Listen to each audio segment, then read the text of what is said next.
নিম্নমানের সামগ্রী দিয়ে নির্মিত হচ্ছে সোনামুড়ার রাঙ্গামাটিয়া থেকে দুর্লভ নারায়ণ পর্যন্ত রাস্তা। তাই প্রচন্ড ক্ষুব্ধ এলাকাবাসী।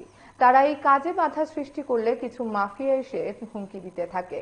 একটা সময় পঞ্চায়েতের দায়িত্বপ্রাপ্তরাও নির্মাণ কাজ নিয়ে সমালোচনা করেছিলেন, কিন্তু পরে তারাও উল্টো সুর দেন। তাই এখন এলাকার সাহসী নাগরিকরা সংবাদ মাধ্যমের দ্বারস্থ হয়ে পুরো বিষয় তুলে ধরেছেন। পাবলিকে ড্রেন দেওয়ার জন্য রাজি আছে, এখন তারা ড্রেন ওয়ার্কারও ধরা আছে, রাস্তার ওয়ার্কার ধরে তারা ড্রেন দিচ্ছে না। আমরা বারবার বলেছি ড্রেন দেওয়ার জন্য।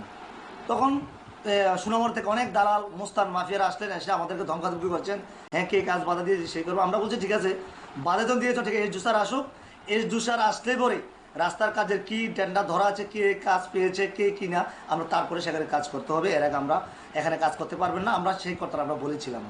কিন্তু তার পরিপ্রেক্ষিতে দেখা গেছে পঞ্চায়েতে যারা প্রথম বাধা দিয়েছেন, পঞ্চায়েতের বডিরা, তারা একটা টাকার বিনিময়ে তারা রাস্তার কাজ কত নিম্ন, যেহেতু আপনি কীভাবে রাস্তা করে যাবেন তাদের কোনো কমপ্লেনে রাস্তা করার জন্য তারা পারমিশন দিয়ে দিয়েছেন।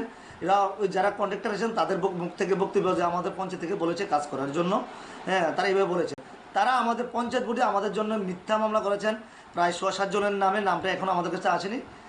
গতকালকে থানায় গিয়ে আমাদের নামে একটা মিথ্যা মামলায় তারা দিয়ে এসেছেন। তার বিরুদ্ধে আমরা সমস্ত জনগণ এবং সচেতন নাগরিক আমরা তীব্র নিন্দা ও ধিক্কার জানাই পঞ্চায়েত বডির বিরুদ্ধে।